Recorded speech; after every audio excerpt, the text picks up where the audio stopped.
When you think of doubt and belief, you usually think of them as opposites. You either believe or you doubt. They don't usually go together, but there's something that I call believing doubt that I think it's not an oxymoron. I think it's this relationship that's kind of a balance.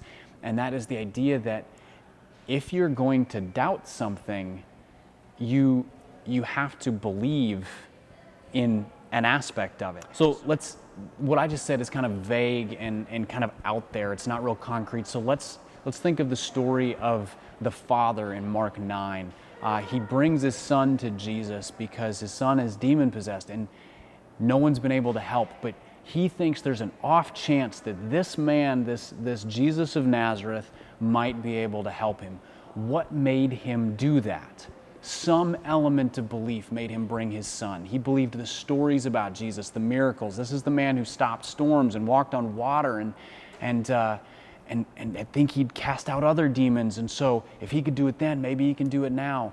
And when he met Jesus, he probably had this sense of, this guy is different. And so there's another element of belief there.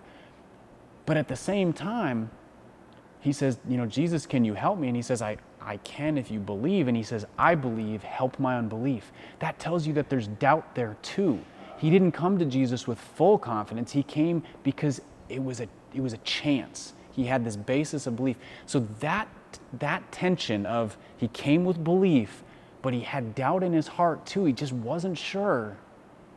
That's believing doubt, because it's doubt that still says, I'm going to bring this to you, God.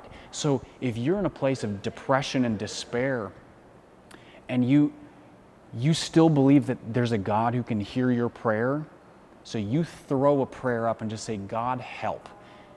That is believing doubt, because your heart is doubting that anything is going to come of this, but your heart is believing that there's a recipient to that prayer.